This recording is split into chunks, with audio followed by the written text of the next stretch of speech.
Hello everyone, my name is Ramasri Rai. Welcome at MMC. तो guys आज के इस लेक्चर में हम 30 the most important idioms and phrases को डिस्कस करेंगे। तो आज का हमारा लेक्चर नंबर 7 है एंड लेट्स गो अहेड। तो देखिए स्प्रिट दी कॉर्प्स, आज का जो हमारा इडियम्स है वो है स्प्रिट दी कॉर्प्स। स्प्रिट दी कॉर्प्स का मतलब क्या होता है? इसका जो मतलब होता है यूनिटी होता है। स्प्रिट दी कॉर्प्स का मतलब होता है यूनिटी होता है। तो देखिए कितना बेहतरीन डेफिनेशन है कि द प्रिंसिपल ऑफ, है ना, स्कॉट डी कॉर्प्स क्या होता है? बेस्ड ऑन टू थियरीज, दो थियरी पर ये बेस्ड है स्पिरिट डी कॉर्प्स। पहला क्या है? Unity is strength. यूनिटी, अगर आपके अंदर यूनिटी है तो स्ट्रेंथ है, अगर यूनिटी नहीं है तो स्ट्रेंथ नहीं है, और स्ट्रेंथ नहीं है तो यू आर यूजलेस। दूसरा होता है unity of staff in the foundation of success in any organisation. अगर यूनिटी रहेगा तभी वो ऑर्गेनाइजेशन डेवलप करेगा, तभी वो आगे जाएगा। ठीक है, देख सकते हैं स्प्रिट दी कॉर्प्स का एक बेहतरीन एग्जाम्पल है, एक बेहतरीन सा इमेज है। तो it is a symbol of unity. तो देखिए कॉन्सेप्ट क्या है? A manager should use the word, है ना, वी इन स्टेड ऑफ आई। किसी भी मैनेजर को ये नहीं कहना चाहिए कि हम मेहनत करेंगे तो हम आगे जाएंगे, ऐसा नहीं। हम मेहनत करेंगे, हम लोग मेहनत करेंगे, हम सब मिलके मेहनत करेंगे, तभी हम सब आगे जाएंगे, नहीं तो हम सब पीछे चले जाएंगे और आगे डेवलप नहीं कर पाएंगे। तो देख सकते हैं meaning thereby to develop a team spirit among the subordinates. और अगर आप आई के जगह पे वी का इस्तेमाल करते हैं तो आप एक बेहतरीन टीम स्पिरिट डेवलप करेंगे। पॉजिटिव इफेक्ट क्या है? स्वीट रिलेशनशिप बनेंगे, अच्छे हमारे संबंध बनेंगे। और जैसे अगर मुकेश अंबानी जी कहेंगे तो ये नहीं कहेंगे मैं मेहनत कर रहा हूं, हम सब लोग मेहनत कर रहे हैं, आपकी कंपनी आगे बढ़ रही है, वो ये नहीं कि मेरी कंपनी आगे बढ़ रही है। तो ये वॉल्टिंग इफेक्ट क्या होगा? अगर आप इस चीज का ध्यान नहीं रखते हैं तो it will kill the team spirit. ठीक है, let's go ahead. Out of the question का मतलब आप जानते हैं ना कि this is out of question, this point is out of question, out of topic का मतलब क्या हो जाएगा? अनथिंकेबल, माने ऐसा पॉइंट जो विचार करने के लायक नहीं है। If something is out of the question it can not be considered because it is impossible, या इट इज इम्पॉसिबल और इट इज नॉट अलाउड। अगर आप कोई कह रहे हैं आउट ऑफ क्वेश्चन है तो इट इज इम्पॉसिबल है या इट इज नॉट अलाउड है। ठीक है, तो अनथिंकेबल नहीं होना चाहिए कोई भी स्टेटमेंट्स, कोई भी फैक्ट, है ना, अनथिंकेबल नहीं होना चाहिए। ऑल एट सी का मतलब क्या होता है? जैसे पहले के जमाने में क्या होता था, लोग जो समुद्री रास्ते से व्यापार करते थे तो कभी कभी अपना पूरा का पूरा पैसा लगा देते थे। तो इसका मतलब क्या होता था कि अगर नाव डूब गई या तूफान आ गया, कोई बात हो गई, तो बहुत बड़ा लॉस होगा, बहुत बड़ा रिस्क लेना होता है। देखिए जैसे ये नाव है, एक जहाज है, इस पर किसी की संपूर्ण गृहस्थी है, सब कुछ है, उसके घर का सामान, सारी चीजें हैं। कल को ये नाव अगर डूब जाए तो वो बहुत बड़े रिस्क पे रहेगा, बहुत बड़ा उसका नुकसान होगा। तो ऑल एट सी का मतलब होता है पजल्ड होना, रिस्क में होना, टेंशन में होना। ये देख सकते हैं एक इमेज है, इसका मतलब आप समझ गए होंगे कि ऑल एट सी का मतलब puzzled, in tension, in problem. तो I think you can understand. Heads will roll are, है ना, going to roll. Heads will roll का मतलब होता है भाई ये हेड है, ये रोल करेगा, इसका मतलब कुछ लोग इधर जाएंगे, कुछ लोग उधर जाएंगे, कुछ लोग उधर जाएंगे। तो इसका मतलब होता है डिसमिस विल अकर। जैसे कि अगर चीफ मिनिस्टर ने कह दिया कि हेड्स विल रोल, इसका मतलब some people will be transferred, कुछ लोग ट्रांसफर हो जाएंगे from one place to another place. ठीक है, तो हेड्स विल रोल का मतलब देखिए लिखा है, you can say heads will roll if people are going to lose their jobs after making a mistake। यदि कोई व्यक्ति गलत करता है, जॉब अच्छे से नहीं करता है, तो ट्रांसफर भी कर दिया जाता है, टर्मिनेट भी कर दिया जाता है। ठीक है, पहले के समय में राजा लोग ये यूज करते थे कि भाई if all are not working sincerely and seriously heads will roll, मतलब some people will be transferred, some people will be maybe dismissed। Make a very face का मतलब क्या होता है? इस इडियम का मतलब होता है मेक अ वेरी फेस का मतलब होता है शो डिसअपॉइंटमेंट। आप देख सकते हैं इस चेहरे के भाव से कि the child is making very face, the child is showing disappointment.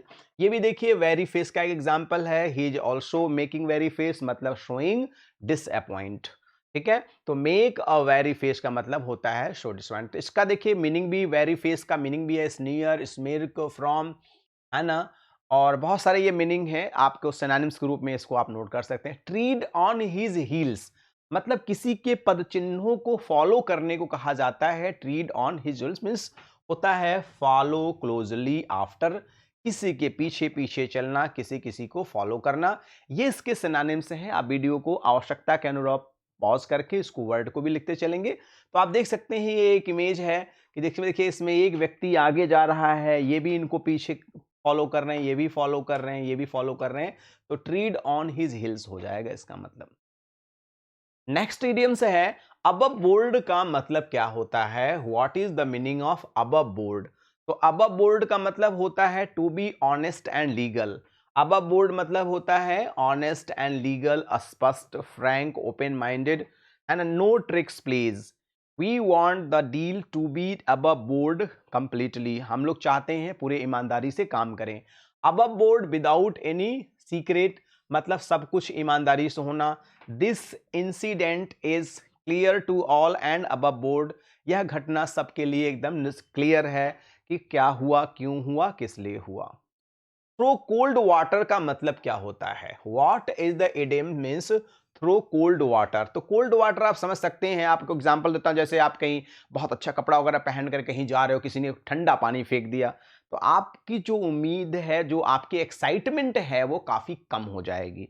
आप नहीं जाना चाहेंगे, आप नहीं इंटरेस्ट लेंगे। ठीक है, तो डिस्करेज कर देना, किसी चीज को डिस्करेज कर देना, है ना। थ्रो कोल्ड वाटर का मतलब होता है डिस्करेज कर देना। तो आप देख सकते हैं to discourage or forbid something, किसी चीज को मना करना, किसी चीज को इनकार कर देना। My boss threw cold water on my plan to go New York City on a business trip. मेरे बॉस ने क्या किया? ही थ्रू कोल्ड वाटर, इसका मतलब मुझे डिस्करेज कर दिया, वहां न जाने के लिए उन्होंने डिस्करेज। देख सकते हैं कि इस जेंटलमैन के ऊपर कोल्ड वाटर फेंक दिया गया है, तो definitely this gentleman is discouraged. ठीक है, नेक्स्ट है rake someone over the coals. Rake someone over the coal का एडिम्स क्या होगा? To scold or criticise someone strongly. किसी व्यक्ति को बहुत बुरी तरीके से क्रिटिसाइज करना या बुरी तरीके से स्कोल्ड करने को ही कहा जाता है रेक समवन ओवर द कोल।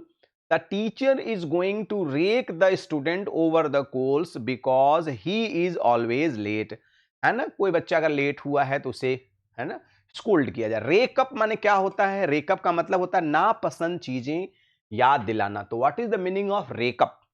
है ना, रेकअप माने होता है नापसंद चीजें याद दिलाना। जैसे कोई ऐसी चीज लाइफ में घटना घटी हो जिसको कोई बार बार याद दिलाए तो उसे रेकअप कहते हैं। एक तरह से गड़े मुर्दे उखाड़ने को कहते हैं। तो रेकअप, do not रेकअप bad events of your life. जीवन में जो बैड इवेंट्स हुए हैं उसको बिल्कुल रेकअप मत करिए। रेकअप का मीनिंग होता है गैदर करना, है ना, रीड करना, कलेक्ट करना। ठीक है, नेक्स्ट है ब्रेक डाउन का मतलब क्या होता है? ब्रेक डाउन का मतलब क्या होता है? मैकेनिकल डिसऑर्डर हो जाना, कोई चीज ठीक से काम न करना। तो टू ब्रेक डाउन का मतलब होता है is to stop functioning, is to stop working, is to stop functioning. इसे ही हम लोग क्या कहते हैं? ब्रेक डाउन कहते हैं। देखिए लिखा है ना, I am going to be late, my car is broke down again. क्योंकि मैं लेट हो जाऊंगा, क्योंकि मेरी जो कार है it again broke down, it means it stopped functioning. देख सकते हैं ना, to stop working. Break down का मतलब क्या होगा? To stop working. देखिए लिखा भी यहां break down, something mechanical stop working. कोई मैकेनिकल चीजें जब काम करना बंद कर देती हैं तो उसे हम लोग क्या कहते हैं? Break down. The office printer drives me crazy, it seems to break down whenever I am in hurry. अक्सर ये देखिए ब्रेक डाउन, इनकी भी कार क्या हो गई है? ब्रेक डाउन हो गई है। He is trying to maintain but he failed. ठीक है, तो ब्रेक डाउन का एक बेस्ट एग्जाम्पल है अब देखिए लिप्स एंड बाउंड्स, आप देखते होंगे कि my company is developing lips and bounds, I am working seriously lips and bounds. ठीक है, तो सरप्राइजिंगली क्विक प्रोग्रेस को ही कहा जाता है लिप्स एंड बाउंड। जैसे कि Reliance company is developing lips and bounds, Reliance company बहुत तेजी से विकास कर रही है। तो लिप्स एंड बाउंड्स आप समझ सकते हैं, पूरे एफर्ट के साथ कोई चीज करना और आगे बढ़ना। बाय लिप्स एंड बाउंड का एग्जांपल है with very quick progress. Lips and bounds की एक और मीनिंग क्या है? With quick progress. The profits of my company are increasing by leaps and bounds. Fishing in troubled water, ध्यान दीजिए कभी कभी मछली मारने वाले क्या करते हैं, पानी को एकदम गंदा कर देते हैं जिससे मछली को ऑक्सीजन न मिल पाए और उसको दिखाई न पड़े, वो ऊपर आ जाती है। तो लोग क्या करते हैं, उसका बेस्ट यूज कर लेते हैं, मछली को आसानी से पकड़ लेते हैं। कभी कभी पानी नहीं सही होता है तो भी मछलियां बेचैन हो जाती हैं और लोग मछली को बड़े आराम से पकड़ लेते हैं। To make the most in bad situation, मतलब कहते हैं ना, किसी के मजबूरी का नाजायज फायदा उठाना को भी आप कह सकते हैं फिशिंग इन ट्रबल्ड वाटर। ठीक है, आपको देख सकते हैं to take advantage of confused situation. ठीक है, जैसे कभी ट्रेन एक्सीडेंट हो जाए, ठीक है, और उसमें सब लोग कराह रहे हो, रो रहे हैं, चिल्ला रहे हैं, और कोई दूसरा व्यक्ति, कुछ लोग आए मदद करने, कुछ लोग उसमें से सामान चोरी करके भागने जाएं, तो ऐसे लोगों को कहा जाता है। ठीक है, नेक्स्ट आप देख सकते हैं ये जेंटलमैन बड़े आराम से हाथ से ही एक बड़ी सी मछली पकड़ लिए। इसका मतलब फिश इन ट्रबल्ड वाटर, क्योंकि इस वाटर में इस मछली को अनकंफर्ट महसूस हो रही थी, इसलिए ये आसानी से मछली को पकड़ लेते हैं। टू कट द क्रैकल का मतलब क्या होता है? To stop talking. Cut the crackle का मतलब होता है टू स्टॉप टॉकिंग। आप इमेज से भी समझ सकते हैं how to stop talking too much. देखिए इस बच्चे को भी कहा गया do not cut the crackle, मतलब cut the crackle, stop talking, do not speak more. Wait minute please. अब देखिए अगला है टू गिव करेंसी टू का इडियम क्या होता है? टू गिव करेंसी टू का अर्थ ही होता है टू पे मच अटेंशन। अरे भाई जहां पैसा देने वाली बात है वहां मच अटेंशन तो होता ही है। ठीक है, जैसे to pay much attention, Obama is saying to somebody, है ना। तो देखिए कितने ध्यान से बात को सुन रहे हैं। तो टू पे करेंसी मतलब होता है to pay much attention. Next है टू मिस द बोट। देखिए ये बोट है, कोई व्यक्ति इससे जाना चाहता था लेकिन ये बोट मिस हो गई। तो पहले के जमाने में क्या होता था, बोट ही एक बहुत बड़ा साधन होता था एक जगह से दूसरी जगह जाने के लिए। आपको इस देश से उस देश में किसी बहुत महत्वपूर्ण काम से जाना है लेकिन आपने बोट को मिस कर दिया, इसका मतलब you missed an opportunity. Don't miss your opportunity. Miss the boat का मतलब होता है अपॉर्चुनिटी को मिस करना। देखिए इस सज्जन की ये बोट छूट गई है, इट मीन्स ये ही मिस्ड एन अपॉर्चुनिटी। तो मिस द बोट का मतलब दे ऑफर। देखिए एग्जाम्पल बहुत प्यारा सा है, आप देख सकते हैं कि they offered you job last week. आपको तो पिछले सप्ताह जॉब ऑफर किया गया था but you turn it down, लेकिन आपने इसे मना कर दिया। Now they have employed someone else, you missed, है ना, द बोट। आपने क्या किया, बोट को मिस कर दिया। डेफिनेशन क्या होगा? Miss an opportunity. सबसे बेस्ट एक्सप्लेनेशन है मिस एन अपॉर्चुनिटी। अब ब्लू ब्लड का मतलब क्या होता है? ब्लू ब्लड का मतलब होता है बहुत ही धनी लोग होते हैं, उसे ब्लू ब्लड कहते हैं। आप देख सकते हैं, इस इमेज से भी देख सकते हैं। तो ब्लू ब्लड का सिंबल है, देखिए the term blue blood refers to someone of aristocratic और नोबल बर्थ। नोबल फैमिली मतलब बहुत ही धनी परिवार को बिलोंग करने वाले को कहा जाता है। Most American politicians are typical blue blood, even the one who claims humble and origins. ठीक है, ब्लू ब्लड का मतलब बहुत रिच लोग होते हैं। आप इमेज से भी देख सकते हैं, she belongs to a blue blood family, she belongs to a very rich family. The lady belongs to a blue blood family means from a very rich family. तो blue blood at one's wits end का मतलब क्या होता है? जैसे दिमाग ही न काम करे। तो हाँ, एट वंस विट्स एंड्स का मतलब होता है to be frustrated and not to sure what to do next. मैंने वंस विट्स एंड का मतलब होता है आगे क्या करूं क्या ना करूं, बिल्कुल कंफ्यूज हो जाना। I can't find my phone and I will look all over the house, I am at wits end. मेरा दिमाग ही नहीं काम करता। फ्रस्ट्रेटेड पर्सन होता है, आप इस इमेज को देख के समझ सकते हैं। This lady is frustrated, this lady has great frustration, she is not able to understand what to do, what not to do. Eat humble pie का मतलब होता है अपनी गलती को स्वीकार कर लेना। ईट हम्बल पाई का मतलब होता है अपनी बातों को स्वीकार कर लेना, अपनी गलती को स्वीकार कर लेना, ठीक है। ऐसे लोगों को बहुत हम्बल कहा जाता है। देखिए लिखा है ना, to accept that you were wrong after losing the football match with the terrible score, the coach is forced to eat humble pie. Coach ने अपनी गलती स्वीकार कर ली। आगे भी देखेंगे, to accept that you were wrong. देखिए ये सज्जन क्या है ना, मैडम नाराज हैं, कुछ गलती इन्होंने कर दिया है, तो he ate humble pie, he accepted his mistake. आप सिचुएशन को देख सकते हैं, हो सकता है आप भी बहुत सारे सिचुएशन ऐसे झेले होंगे। तो टू ईट हम्बल पाई का मतलब, if you eat humble pie you admit that you are in the wrong and behave apologetically. आप किसी चीज के लिए बड़े आसानी से क्षमा मांगते हैं। स्नेक इन द ग्रास का मतलब आप जानते हैं कि छुपा हुआ दुश्मन को ही हम स्नेक इन द ग्रास कहते हैं। आस्तीन का भी शाप इसे कह सकते हैं आप। देखिए लिखा भी है ना कि someone who pretends to be your friend, कोई ऐसा व्यक्ति जो यह दिखाना चाहे कि वो आपका बहुत अच्छा मित्र है, लेकिन आंतरिक रूप से वो आपको बहुत बड़ा नुकसान पहुंचाता है। Secretly doing things to harm you, कुछ न कुछ वो आपको नुकसान पहुंचाता है। यह देख सकते हैं आस्तीन का साम, a snake in the grass is deceitful, धोखे वाली बातें, treacherous and an sneaky person who pretends to be your friend while actually being your enemy in secret। वो दिखाते तो हैं आपके मित्र, लेकिन वास्तव में वो आपके दुश्मन होते हैं। टर्न ओवर न्यू लीफ का मतलब होता है, आप समझ सकते हैं कि अगर पेड़ में नई लीफ आती है, इसका मतलब उस पेड़ की कंडीशन बेटर हो रही है, कुछ नया हो रहा है। देख सकते हैं टर्न ओवर न्यू लीफ का मतलब होता है to start behaving in a different and better way. बेहतर ढंग से व्यवहार करना, बेहतर तरीके से चीजों को प्रेजेंट करने को कहा जाता है। If you turn over new leaf it means you stop old and bad habits, आपने बैड हैबिट्स को त्याग करके नई चीजों को किया है। देखिए to start over new leaf मतलब to start behaving in a better way, बेहतर तरीके से बिहेव करने को ही कहा जाता है, ठीक है।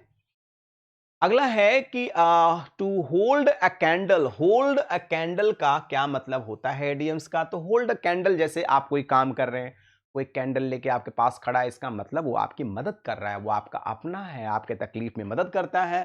तो nearly as good as someone in his or her absence, मतलब कोई व्यक्ति आपके दुख और सुख में साथ देने वाले व्यक्ति को ही कहा जाता है hold a candle. It means good as friend, बहुत अच्छा मित्र होना, ठीक है। टू होल्ड अ कैंडल, कोई आपके लिए कैंडल तभी लेगा जो आपसे प्यार करेगा, आपके लिए स्नेह करेगा, आपसे लगाव रखेगा। ब्लैक शिप का मतलब क्या होता है? ब्लैक शिप का मतलब ही होता है कि कोई, जैसे फैमिली बहुत अच्छी हो और उसमें एक व्यक्ति बहुत गड़बड़ हो, 2000 भेड़ें सफेद हों और एक भेड़ काली हो, तो ब्लैक शिप कहा जाता है। मैं आगे समझाऊंगा आपको। तो ब्लैक शिप का मतलब होता है someone who is thought to be a bad person by the rest of his family. परिवार में सब लोग अच्छे हैं, एक पर्सन ही गड़बड़ है। एक एग्जांपल है, my father was the black sheep in the family, मेरे पिताजी ब्लैक शिप थे परिवार में। क्यों? He ran away at he ran away at 16, 16 साल की अवस्था में चले गए थे, to become an actor and his parents never forgave him, लेकिन उनके पिता ने कभी भी उनको माफ नहीं किया, ठीक है। आप देख सकते हैं ब्लैक शीप का एक बेस्ट एग्जांपल, देखिए सारी भेड़ें व्हाइट हैं और एक ही भेड़ है जो काली है, एकदम अलग दिख रही है, ठीक है। नॉर्मली जो सिचुएशन के विपरीत है। नेक्स्ट है लॉयंस शेयर का मतलब होता है सबसे बड़ा भाग। जैसे कोई शिकार किया गया जानवर हो, तो शेर अगर पहुंच गया तो सबसे ज्यादा लेना चाहेगा, बाकी जानवर को थोड़ा थोड़ा देना चाहेगा। लॉयंस शेयर का मतलब होता है the biggest part of something, किसी चीज का सबसे बड़ा पार्ट। जैसे the lion's share of the government's budget goes to the military, मतलब भारत सरकार का मैक्सिमम बजट किसके पक्ष में जाता है? मिलिट्री के लिए जाता है, जो कि जरूरी है। लॉयन शेयर का एक इमेज भी देख सकते हैं। देखिए लॉयन ने देख लीजिए इतना मीट ले लिया है, बाकी जानवरों को बहुत थोड़ा थोड़ा अपना दे दिया है। और बेहतर देख लीजिए लॉयन शेयर का, देखिए इस जानवर को इतना मिल गया है और शेर ने इतना ज्यादा पार्ट पा लिया है। तो लॉयन शेयर का और एग्जाम्पल देख सकते हैं आप कि अ मेजर पार्ट है ना use in a sentence the elder son took the lion's share of the family wealth. बड़े लड़के ने अपने परिवार का लॉयंस शेयर लिया, इसका मतलब ज्यादा से ज्यादा चीजें लिया। फ्रॉम पिलर टू पोस्ट का मतलब क्या होता है? वन प्लेस टू अनर, मतलब एक स्थान से दूसरे स्थान पर बहुत सारे लोगों के डिपार्चर कहा जाता है। A person who moves from up one place to another, इसे पिलर टू पोस्ट कहा जाता है। If someone goes from pillar to post, they are forced to keep moving from one place to another. Next है heart and soul। कहते हैं ना, heart and soul का मतलब होता है पूरे जोश, पूरी एनर्जी, पूरी निष्ठा के साथ काम करना। हार्ट एंड सोल होता है doing something with enthusiasm and energy. They threw themselves heart and soul into the project. पूरी निष्ठा और ईमानदारी से वो प्रोजेक्ट में काम करने लगे। The job is not what you work, what you do with your heart and soul, the soul is the work. जब आप कोई काम करते हैं और पूरे निष्ठा पूरे ईमानदारी से करते हैं तो वर्क बहुत बेहतर हो जाए। I put my heart and soul in to my work, मैं पूरा दिल दिमाग अपने काम में लगा देता हूँ, झोंक देता हूँ। And I have lost my mind in the process, और इस प्रोसेस में अपने पूरा दिमाग अपना लगा देता हूँ। Heart and soul, right. In a nutshell का मतलब बहुत ही प्यारा इडियम्स है। इसका मतलब होता है शॉर्ट एंड स्वीट।